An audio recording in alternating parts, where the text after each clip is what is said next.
Hello बच्चों, आज हम लोग इंक्रीजिंग डिक्रीजिंग का क्वेश्चंस करेंगे। लास्ट क्लास में हमने इंट्रोडक्शन क्लास कराया था और बताया था कि फंक्शन इंक्रीजिंग डिक्रीजिंग का जो है कॉन्सेप्ट दिया था आप लोगों को, और आज हम उस पर क्वेश्चंस करेंगे।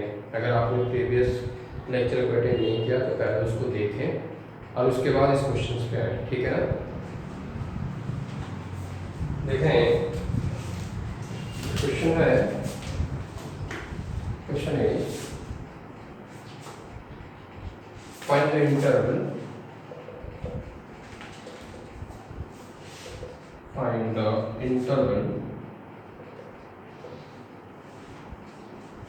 in which the function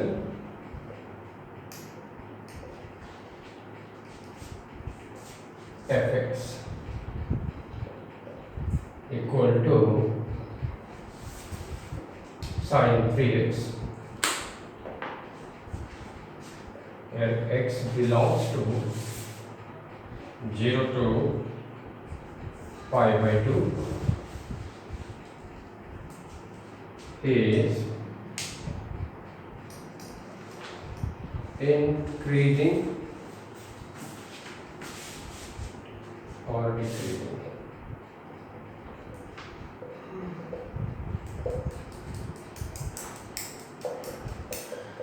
fx कोई फंक्शन दे रखा है, the value of fx is what, sin 3x। एक इंटरवल उसने पहले से मेंशन किया हुआ है 0 to pi by 2 और कह रहा है you have to find the interval. इसका मतलब है कि इस इंटरवल में भी वो सब इंटरवल क्रिएट होगा, वो कहीं ना कहीं ब्रेक करेगा, इस इंटरवल को कहीं ना कहीं से तोड़ेगा वो, ठीक है। नहीं तो ये क्वेश्चन लिखा होता कि so that this function is either increasing on this interval और डिक्रीजिंग इन दिस इंटरवल, फिर हमको इंटरवल तोड़ने की जरूरत नहीं पड़ता, ठीक है ना।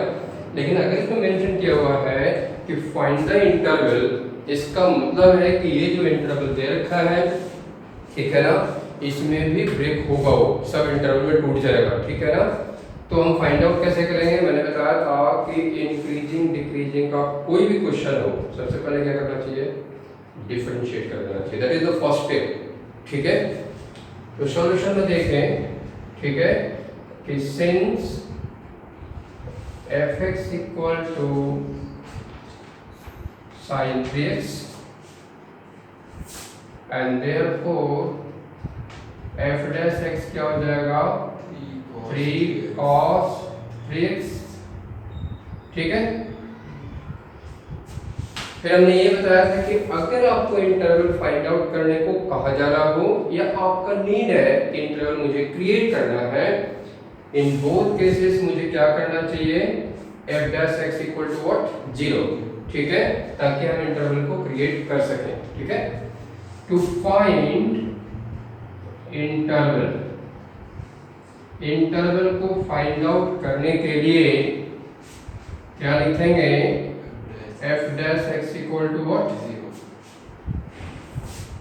that is 3 cos 3x equal to 0, it means cos 3x equal to what,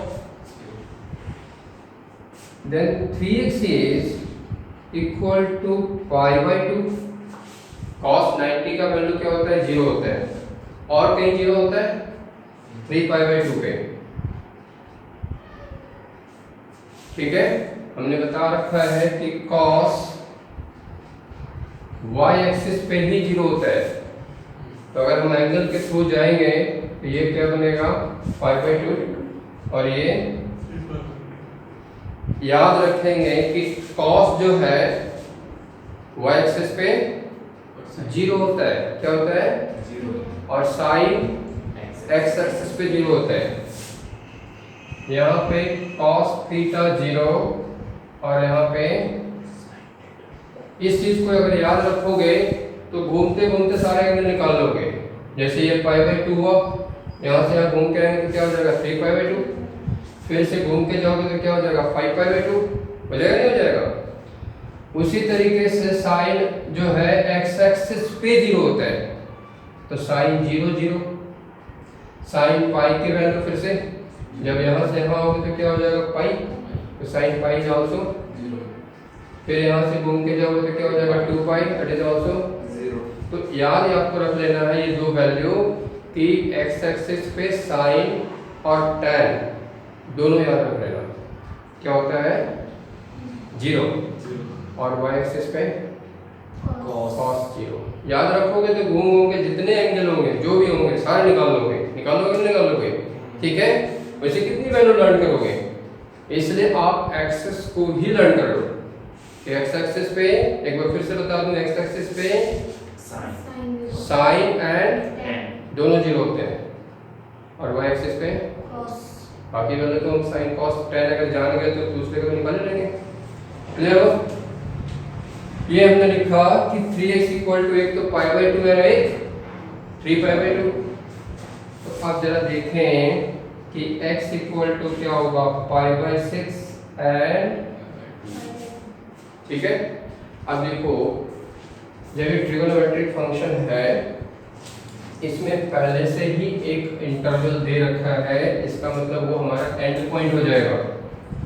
and point क्या हो जाएगा हमारा, ये 0 और ये पाई बाई 2।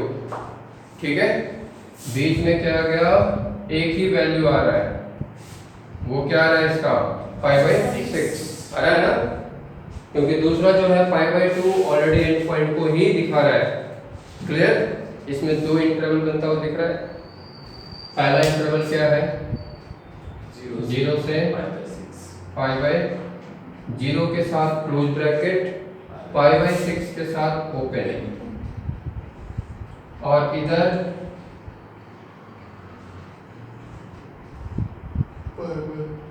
पाई बाई 6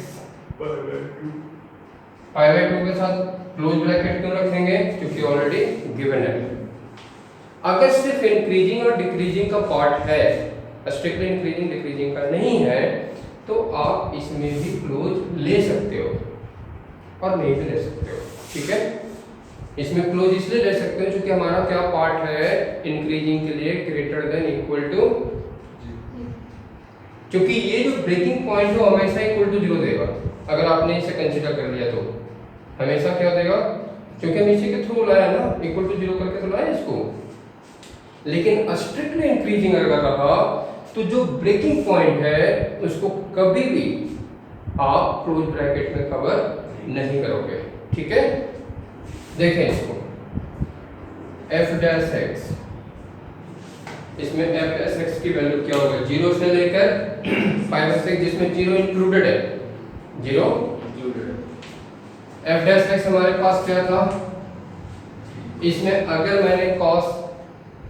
मैंने x की वैल्यू 0 पुट कर दिया तो देखो तो यहाँ क्या आ जाएगा cos 0।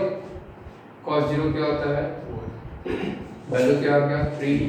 हमें वैल्यू से नहीं मतलब होता है, हमें मतलब क्या होता है प्लस है या तो ये प्लस होगा माइनस होगा, प्लस यानी पॉजिटिव। ठीक है, एंड देयरफॉर fx इज, इसके बीच का भी कोई वैल्यू लेके देखो एक बार, 0 पे तो चेक कर ही लिया, बीच का ले लो 0 से लेके 30 है ना, 10 डिग्री ले लो, x की वैल्यू क्या ले लिया 10। अब देखें यहाँ पे डालें x की वैल्यू 10, ये क्या हो जाएगा 30, cos 30 क्या होगा √3/2, स्टिल पॉजिटिव है, 3 से मल्टीप्लाई भी कर रहा हूँ, पॉजिटिव है ना। ठीक है, तो ओवरऑल वैल्यू इसमें क्या दिख रहा है पॉजिटिव।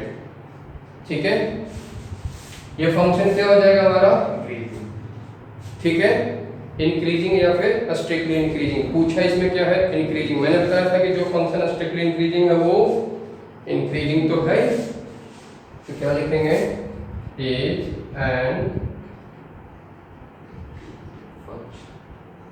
Increasing function. करेक्ट, अब आ जाओ इधर f डैश x, देखें पहले पाई बाई 6 से बड़ा कोई वैल्यू ले लें, पाई बाई 6 से बड़ा वैल्यू 30 डिग्री से बड़ा 45 ले लिया, यहाँ पे डाल दिया, 45 इंटू 3 करोगे तो क्या हो जाएगा 135, cos 135 के वैल्यू प्लस होगा या माइनस होगा, 135 सेकंड क्वाड्रेंट में लाई करता है, सेकंड में सिर्फ साइन और cosec पॉजिटिव होता है, बाकी सारे वैल्यू नेगेटिव। यानी ओवरऑल वैल्यू क्या हो जाएगा ये नेगेटिव। एक वैल्यू से पता चल गया नेगेटिव है। 90 से भी चेक कर ले जरा क्योंकि वो इंक्लूडेड है। अगर हमने यहाँ पे डाल दिया π/2 किसकी जगह पे x की जगह पे तो क्या हो जाएगा 3 × π/2। 3 × π/2 क्या हो गया 3π/2। cos 3π/2 की वैल्यू अभी बताया जीरो बताया था ना कि अगर आप y एक्सिस पे चले जाते हो तो cos की वैल्यू जीरो आ रहा है, या तो जीरो आ रहा है या फिर नेगेटिव आ रहा है। आ रहा है कि नहीं? तो इसमें साइन कौन सा जाएगा जाएगा कि नहीं? यहाँ पे इक्वल टू जीरो भी आता हुआ दिखाई दे रहा है आपको, ठीक है ना? क्या लिखेंगे f(x) is a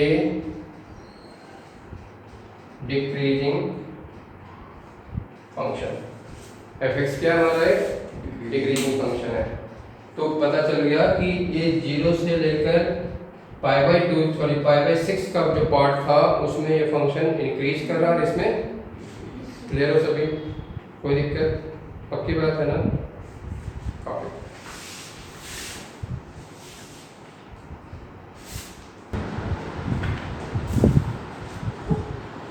देखिए क्वेश्चन है, काफी इंपॉर्टेंट क्वेश्चन है ये। Find the interval in which the function f(x) की वैल्यू है sin x plus cos x, x belongs to 0 to 2π, is strictly increasing or strictly decreasing। एक बार फिर से आपको कह रहा फाइंड द इंटरवल। इसका मतलब ये पॉइंट हमारा क्या हो जाएगा एंड पॉइंट, और इसके बीच में सब इंटरवल क्रिएट होंगे, ठीक है?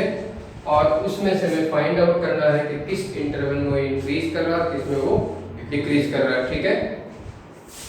पहला काम क्या करना चाहिए, जो फंक्शन है उसे डिफरेंशिएट कर देना चाहिए। f(x) is sin x plus cos x and therefore f(x) that is cos x minus sin x। First part complete. ये हमारा फर्स्ट स्टेप था। सेकंड स्टेप हम लोग क्या करेंगे, क्योंकि इसमें इंटरवल निकालने को कहा गया है तो to find interval find out करने के लिए क्या करते हैं, f(x) equal to 0। It means cos x minus sin x equal to what 0। ये क्या हो जाएगा हमारा cos x equal to sin x। cos को अगर उधर ले जाए तो या तो ये tan बन जाएगा या फिर cot बन जाएगा। tan x equal to what 1। tan की वैल्यू 1 कहाँ पे होता है, यानी ये पॉजिटिव वैल्यू है। तो tan पहले ये देखो कि tan पॉजिटिव होता कहाँ पे है, फर्स्ट क्वाड्रेंट और फर्स्ट में लिखते हैं, थर्ड में कैसे लिखते हैं, लिखते हैं सब। इसकी दो वैल्यू आएगी, क्यों? क्योंकि 0 से लेकर 2π तक गया हुआ ये, तो 0 से लेकर 2π का मतलब ऑल 4 क्वाड्रेंट मुझे देखना पड़ेगा, ठीक है? हम जानते हैं tan की वैल्यू जो है वो फर्स्ट क्वाड्रेंट में पॉजिटिव होता है और थर्ड में पॉजिटिव होता है। यहाँ पे वैल्यू किस में आ रहा है, पॉजिटिव वैल्यू बना रहा है। अब देखें x की वैल्यू एक तो आ जाएगा π/4, क्योंकि जानते हैं tan 45 = 1 होता है। दूसरा क्या लिखेंगे, π + π/4, π + थीटा, यानी कि x की वैल्यू एक π/4 है और दूसरा क्लियर, कोई दिक्कत? इसको डाल दो।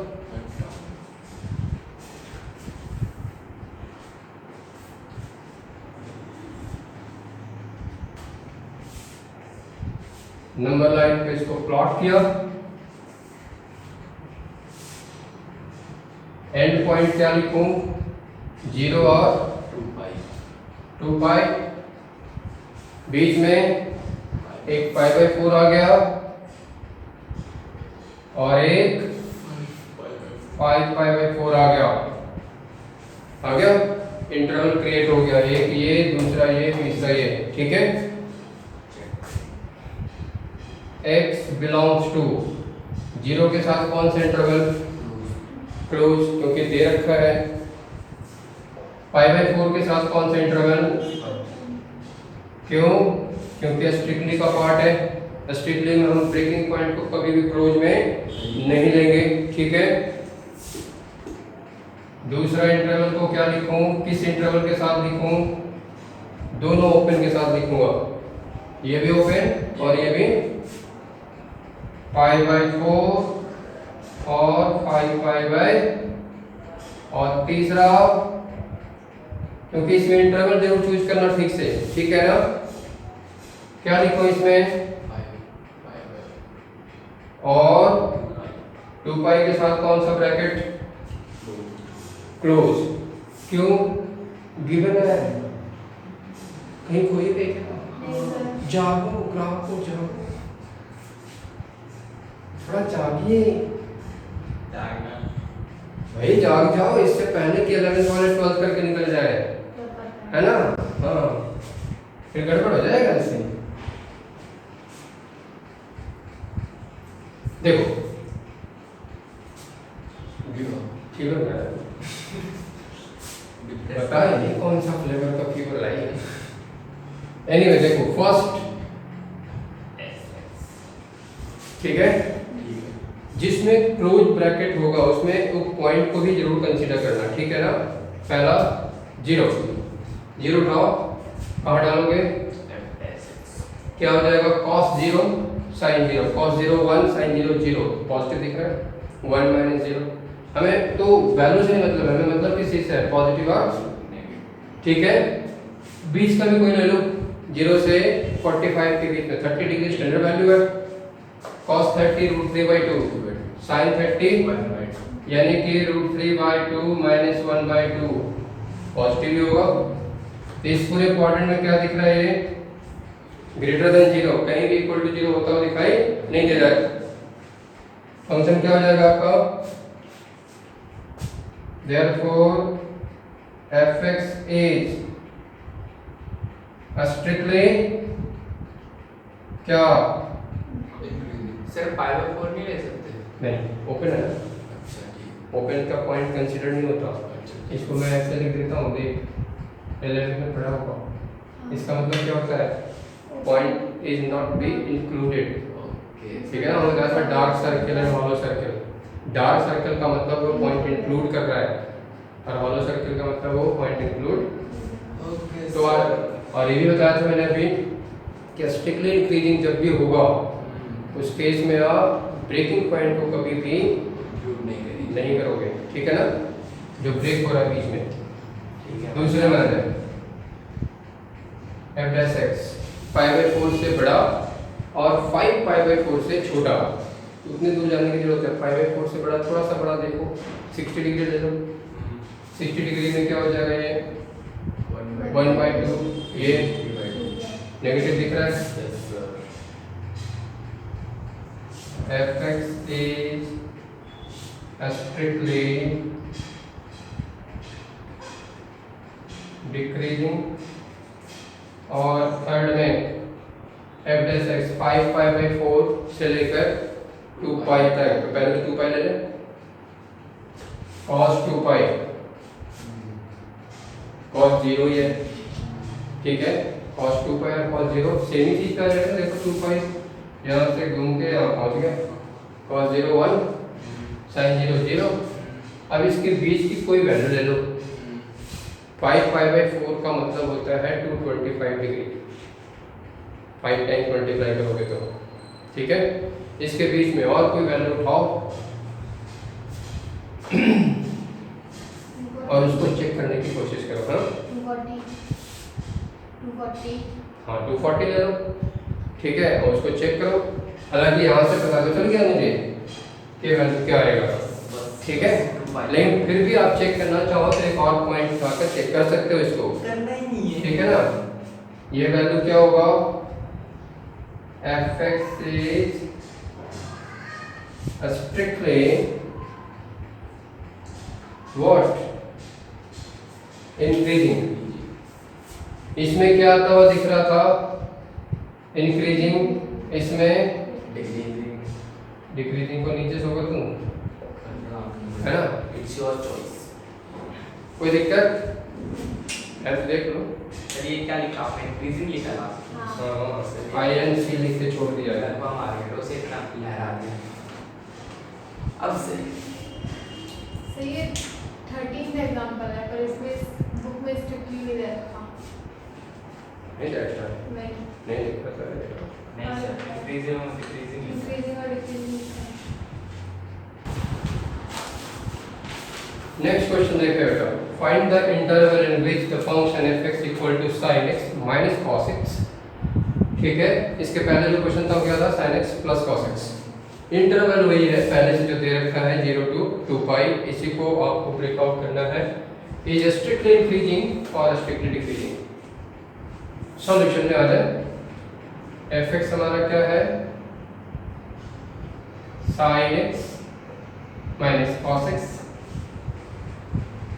सबसे पहला काम differentiate it will be cos x plus sin x। इसमें भी कहा फाइंड द इंटरवल। ठीक है, तो टू फाइंड इंटरवल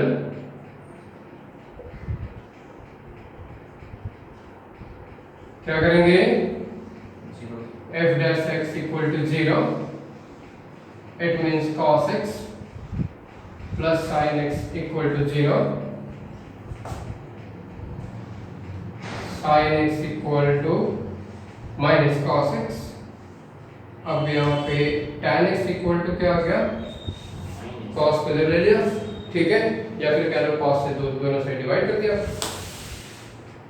इसके पहले जो क्वेश्चन था उसमें tan x इक्वल टू +1 आ रहा था, अब क्या आ रहा है? माइनस। ठीक है, tan के वैल्यू नेगेटिव कहाँ कहाँ होता है? क्वाड्रेंट में अगर जाए तो सेकंड और फोर्थ। सेकंड एंड फोर्थ में नेगेटिव होता है। सेकंड को लिखते कैसे हैं? Pi plus theta. Pi minus theta and it is 2 pi minus theta. Theta की वैल्यू हम क्या पता करेंगे? सिर्फ 1 के through, that is what? Pi by 4। ये आ गया पाई माइनस पाई बाय 4 और ये 2 पाई माइनस पाई बाय 4। ठीक है, तो यहाँ से देखिए x की value pi minus pi by 4, that is 3 pi by 4 और यहाँ पे 7 पाई बाय 4। दो वैल्यू आता हुआ दिख रहा है, समझ रहे हो इसे? ठीक है, अब इसको नंबर लाइन पे प्लॉट करेंगे। एंड पॉइंट हमें ऑलरेडी पहले से पता है 0 एंड 2 पाई। ठीक है, इस डार्क सर्कल का मतलब इंक्लूडेड है। हाँ सर समझ गया। ठीक है, यहाँ पे क्या आएगा? 3 पाई बाय 3 पाई बाय 4 और दूसरा 7 पाई बाय 4। ठीक है, चूंकि स्ट्रिक्टली इंक्रीजिंग है, कौन सा सर्कल? ठीक है, now come to the interval. x belongs to 0 से लेकर 3 pi by 4। Second interval x belongs to in between 3 pi by 4 to 7 pi by 4, and third x belongs to 7 pi by 4 to 2 pi। हो गया sir?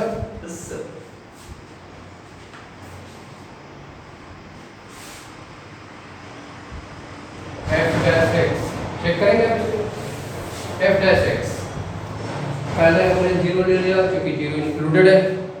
ठीक है, डालेंगे किसमें? f dash x में। तो cos 0 plus sin 0, cos 0 1, sin 0 0, positive आ गया। अब 3 पाई बाय 4 तक करना जाने के लिए बीच में कोई वैल्यू ले लो, 30 डिग्री ले लो। cos 30 plus sin 30, cos 30 is what? √3/2, sin 30 is what? 1/2, वो भी पॉजिटिव ही है। ठीक है, हम क्या लिखेंगे यहाँ पे? Greater than 0। and therefore fx is a strictly increasing function. Second क्या है f dash x चेक करें पहले 3 pi by 4 and 7 pi by 4 ठीक है जी। ठीक है 3 pi by 4 मतलब 135 डिग्री ठीक है 135 से आगे बढ़े। मैं अपनी चालाकी से क्या किया हूँ 180 ले लिया क्योंकि 180 के आगे तक है वो cos 180 and sin 180 sin 180 तो जीरो हो गया cos 180 की वैल्यू -1 होता है। कैसे चलता है cos यहाँ पे +1 इधर सीधे आएंगे -1 फिर यहाँ से आ जाएंगे +1 फिर इधर आएंगे -1 ऐसे चलता रहेगा ठीक है। यहाँ से साफ पता चल गया क्या हो गया ये negative fx is a strictly function। अब आ जाए इस पे f dash x 2 पाई पहले देख ले देख लिया cos 2 पाई अभी निकाल +1 क्योंकि घूम के यहाँ पहुंचेंगे ऐसे और sin 2 पाई 0 क्योंकि बताया था ये सोया हुआ पे sin 0 होता है x एक्सिस पे ठीक है ना। और इसके बीच की भी कोई वैल्यू लोगे तो भी उसमें प्लस ही आएगा। क्या लिखेंगे दिस implies that या therefore fx is a strictly increasing function। ये इंटरवल है ऐसे sir strictly increasing strictly decreasing strictly increasing समझ गए एकदम पक्का पक्का कॉपी कर लीजिए इसको। ये टेबल बनाने की जरूरी है। 6.2 का पहला क्वेश्चन है बेटा कि show that the function fx equal to this is strictly increasing on R. मैंने एग्जांपल में भी कराया था ऐसे क्वेश्चन कि जैसे आप इसे डिफरेंशिएट करोगे सर fx क्या है 3x + 17 ठीक है। f dash x क्या हो जाएगा 3 जब x है ही नहीं तो हम कुछ भी नहीं कर सकते यानी f dash x की वैल्यू x के किसी भी वैल्यू के लिए हमेशा क्या रहेगा 3 ठीक है ना। तो ये ऑटोमेटिकली दिख रहा है कि ये ग्रेटर देन 0 है नहीं क्योंकि x का कोई वैल्यू होता तो यहाँ पर लिखा होता 3x 4x 5x तो हम वैल्यू पुट करते फिर हम आइडिया लगाते हैं कि पॉजिटिव है नेगेटिव है। लेकिन जब x है ही नहीं तो f dash x हमेशा क्या रहेगा 3 हमारा क्या है पॉजिटिव वैल्यू है यानी f dash x is always greater than 0 for all x belongs to R ठीक है। x कुछ भी हो उससे कोई फर्क नहीं पड़ता ये हमेशा वैल्यू क्या रहेगा 3 which is greater than 0। इसलिए हम इसको लिख देंगे कि therefore fx is a strictly increasing on R। ध्यान रखना ये साइन जो होता है वो फॉर ऑल का होता है क्या है ये फॉर ऑल याद रखेंगे।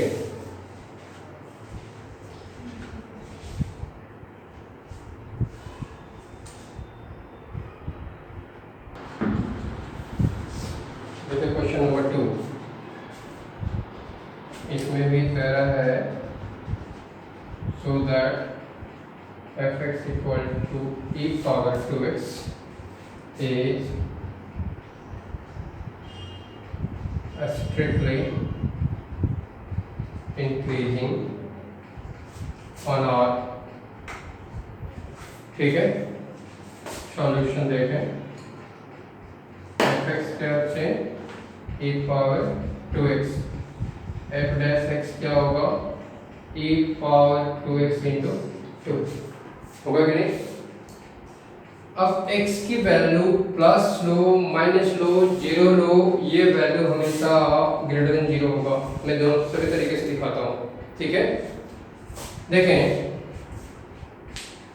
अगर हमने x की वैल्यू जीरो ले लिया, पहले जीरो ले लो, यहाँ पे क्या डालोगे e का पावर जीरो, वैल्यू क्या रहेगा एफ एक्स हमारा क्या आ जाएगा, एफ डैश एक्स की वैल्यू जो है वो 2 आ जाएगा नहीं आ जाएगा, ग्रेटर देन जीरो दिख रहा है।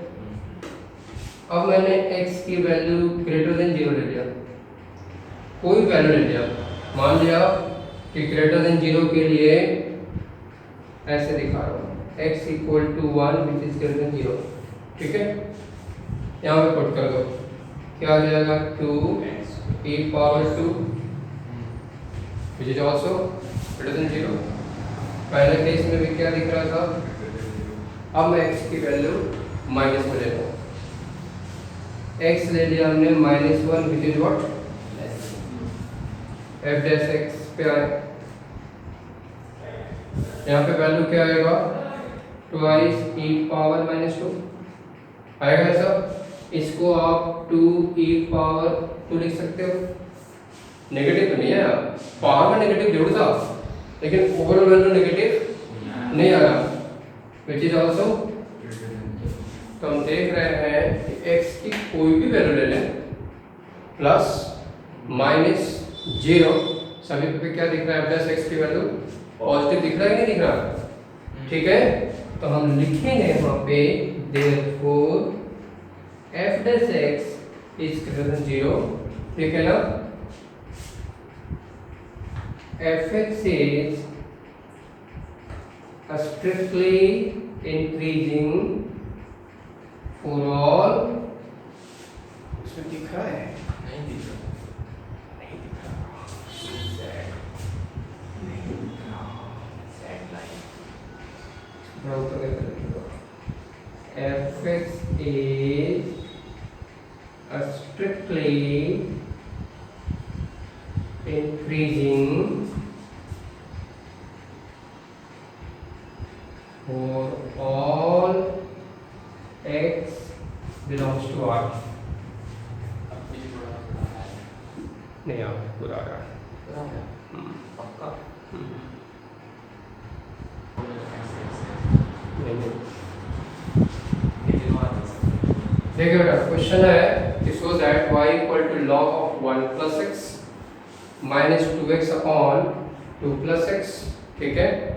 उसमें एक पार्ट आपको मेंशन किया हुआ है कि x की वैल्यू -1 से बड़ा है, is an increasing function for x through out its domain. देखो इसमें डोमेन जो है वो खासकर लॉग के लिए दिया गया है, लॉग जो भी है, ठीक है ना, लॉग नेगेटिव वैल्यू के लिए डिफाइन नहीं होता, जीरो के लिए भी डिफाइन नहीं होता। तो लॉग साथ जो वैल्यू होगा वो ग्रेटर देन जीरो होगा, क्या होगा, ये लॉग डिफाइन ही सिर्फ पॉजिटिव के लिए होता है, ना नेगेटिव के लिए डिफाइन होता है वो और ना जीरो के लिए, दोनों के लिए नॉट डिफाइन हो जाता है, ठीक है ना। तो अगर यहाँ पे लॉग 1 प्लस एक्स है, इसका मतलब है 1 प्लस एक्स ग्रेटर देन, तो एक्स ग्रेटर देन क्या होगा, इसी चीज को यहाँ शो किया है। अगर ये नहीं भी शो करता तब भी अंडरस्टूड होता है कि इसी वैल्यू के लिए मुझे फाइंड आउट करना है, ठीक है ना। और यही चीज इसका डोमेन कहलाता है, यानी इसका डोमेन क्या हो गया, x is greater then what -1, ठीक है। अब देखें इस क्वेश्चन को कैसे हम करेंगे। सबसे पहले f(x) लिखें, that is log 1 plus x minus 2x and it is 2 plus x, and therefore f dash x ये क्या हो जाएगा, log का डेरिवेटिव 1 अपॉन 1 प्लस एक्स, इसमें डिवीजन रूल लगाएंगे या क्वोशिएंट रूल, ठीक है। पहले न्यूमरेटर का derivative into denominator, minus denominator का derivative into numerator divided by denominator का स्क्वायर, ठीक है। ये वैल्यू रहा 1 अपॉन दिस, ये value 2 and here 2 plus x and here 2x and it is 2 plus x whole square, clear।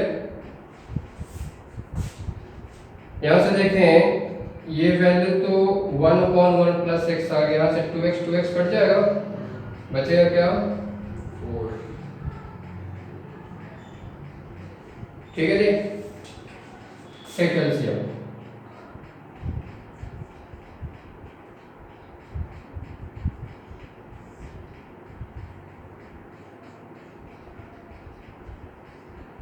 ठीक है, और ऊपर इसको सिंप्लीफाई करो। जब इसे सिंप्लीफाई करोगे ये value f dash x equal to क्या आता हुआ दिख रहा है 4 plus x square plus 4x here minus 4x दिख रहा है सब। Denominator it is 4x cancel out, 4 cancel out, x square 1 plus x and 2 plus x whole square, and that is the value of what f dash x, clear। Question में कह रहा है कि आप दिखाएं कि ये इंक्रीजिंग फंक्शन है इसके डोमेन में, ये दिखाने को कह रहा है ना। डोमेन अभी मैंने पता किया कि भाई क्या था, और इसमें ये ऑलरेडी मेंशन भी किया हुआ है। जरा गौर से देखें, ऊपर का पार्ट तो पॉजिटिव ही होगा क्योंकि स्क्वायर में है, नीचे का भी ये वाला पार्ट तो पॉजिटिव ही होगा क्योंकि ये भी होल स्क्वायर में है, यानी सब कुछ डिपेंड करेगा इस पे।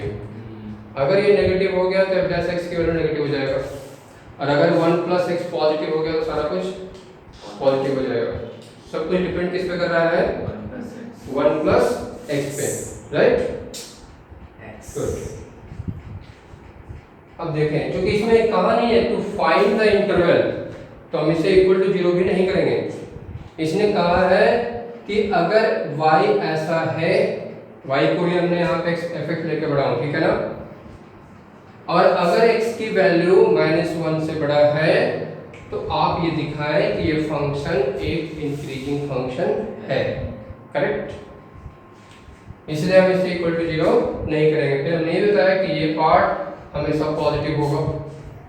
एक एक चीज समझाता हूँ, एक्स स्क्वायर हमेशा क्या होगा ग्रेटर देन 0, और बहुत ज़्यादा होगा तो इक्वल टू 0 अगर x की वैल्यू 0 हो जाता हो, ठीक है। ये भी 2 प्लस एक्स भी जो है वो होल स्क्वायर है, इसलिए ये भी ग्रेटर देन इक्वल टू 0 होगा, या तो ग्रेटर देन 0 होगा या ज़्यादा से ज़्यादा क्या होगा इक्वल टू 0 से नेगेटिव तो हो नहीं सकता क्योंकि होल स्क्वायर है। बच गया ये, यानी सारा दारोमदार जो है अब इस पे डिपेंड करेगा, ठीक है। ये भी पॉजिटिव होकर निकल गया, ये भी अगर ये पॉजिटिव हो गया तो f डैश x पॉजिटिव हो जाएगा, और अगर ये नेगेटिव हो गया तो कल्याण, ठीक है। अब देखिए, since x is greater then -1, it means x plus 1, यानी ये पूरा का पूरा वैल्यू पॉजिटिव दिख रहा है, नहीं दिख रहा, दिख रहा है ना। अगर 0 ये x जो है ग्रेटर देन -1 है तो -1 से बड़ा तो 0 भी होता है। x हमारा जो है वो ग्रेटर देन इक्वल टू 0 होगा क्योंकि इक्वल टू 0 भी हो सकता है। इसने तो ये कहा है कि -1 से बड़ा होना चाहिए, तो x की वैल्यू 0 भी, इसलिए f डैश x जो है वो ग्रेटर देन इक्वल टू 0 होगा। क्यों? अगर मैंने x की वैल्यू 0 ले लिया तो ऊपर क्या आ जाएगा 0, नीचे जो मर्जी है, ओवरऑल वैल्यू क्या होगा, तो यहाँ इक्वल टू 0 भी वो हो सकता है। हो सकता नहीं हो सकता? क्योंकि कंडीशन तो सिर्फ ये लिखा है ना कि x की वैल्यू -1 से बड़ा होना चाहिए, तो -1 से बड़ा तो 0 भी होता है। इसलिए f डैश x को यहाँ पे ग्रेटर देन 0 नहीं लिखेंगे, क्या लिखेंगे? Greater than equal to 0। And therefore क्या लिख देंगे कि f(x) is an increasing function throughout what?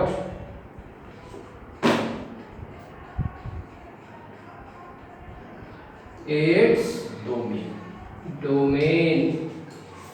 इसके डोमेन में इंक्रीजिंग फंक्शन है। क्लियर हो? पक्की बात है? फिर आप कॉपी कर लें।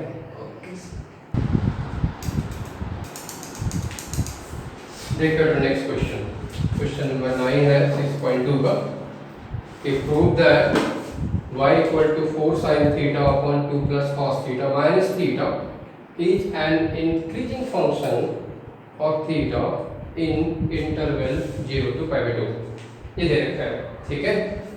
यानी हमें दिखाना है, ये इंटरवल ऑलरेडी गिवन है और हमें दिखाना है कि इस इंटरवल में हमारा जो फंक्शन है वो इंक्रीजिंग फंक्शन है। इसे हमें ब्रेक नहीं करना, ठीक है? जब ब्रेक नहीं करना तो इसे equal f dash x equal to 0 करोगे भी नहीं, ठीक है ना? और यहाँ पे fx की जगह क्या दिया हुआ है? y।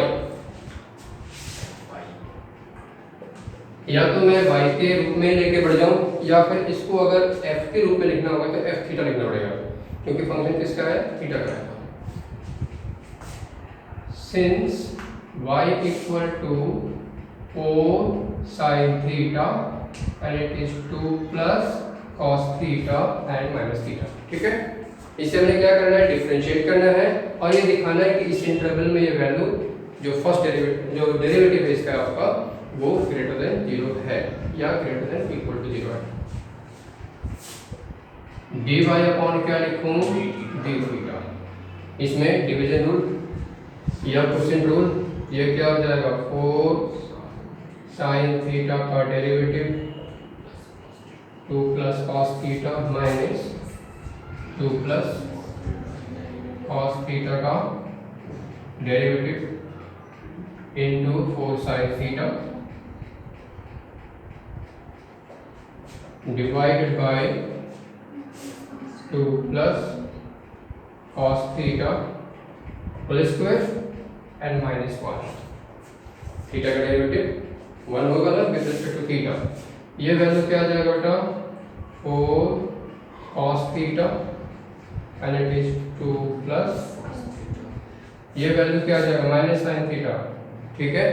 ये प्लस हो जाएगा ना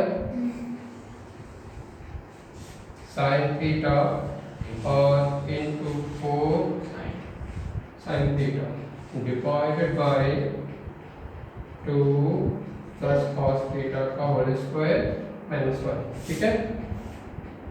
इसे मल्टीप्लाई कर दो, that is 8 cos theta and it is 4 cos square theta और यहाँ पे देखो तो 4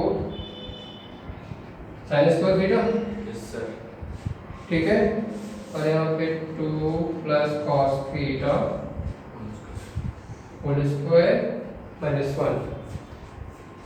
ये वैल्यू देखो 8 cos थीटा, इसमें से 4 कॉमन ले सकते हैं, cos square theta plus sin square theta और यहाँ पे आ जाएगा 2 प्लस cos थीटा का whole square and divided by 2 plus cos theta का होल स्क्वायर। हो गया सब? कोई दिक्कत? Now come to this side, ये आ गया 8 cos थीटा, ठीक है? प्लस 4 प्लस, इसको खोलोगे तो क्या आ जाएगा? -4 minus 4 cos theta and plus वो भी माइनस में आ जाएगा cos स्क्वायर थीटा। जब देखो तो ऐसा आएगा कि नहीं? Due to this minus sign सारा कुछ माइनस हो जाएगा, -4 फिर -4 cos थीटा, ठीक है? नीचे जो था एडिटिव रखे रहे, 4 4 कट बच गया 8 cos theta minus 4 cos theta, that is 4 cos theta minus cos square theta और नीचे 2 प्लस cos थीटा का होल स्क्वायर। ठीक है, अब यहाँ से cos थीटा कॉमन दिख रहा है, ये क्या आ जाएगा 4 minus cos theta and it is 2 plus cos theta का होल स्क्वायर। होगा ऐसा, कोई दिक्कत? अब इसको हम चेक करेंगे कि ये वैल्यू पॉजिटिव है या नेगेटिव है। थीटा बिलोंग्स टू 0 टू कोई वैल्यू ले लें आप, इवन π/2 ले लें। π/2 लोगे तो क्या होगा, ये 0, सारी वैल्यू 0 ले लो, ये वैल्यू 1, ये 4 माइनस 1 क्या हो गया पॉजिटिव, या तो 0 हो रहा है या फिर पॉजिटिव हो रहा है। तो dy upon d theta is greater than equal to what, 0, and therefore y is an increasing function on 0 से π/2 में। इंक्रीजिंग फंक्शन हो गया कि नहीं हो गया, तेरे देखें कोई दिक्कत? तो सर तो यहाँ तक आप लोग ठीक से कर लें, जितना क्वेश्चन हो सकता है पहले प्रयास करें, ठीक है? जो नहीं होगा वो तो आप लोग पूछ लेंगे। Okay, thank you.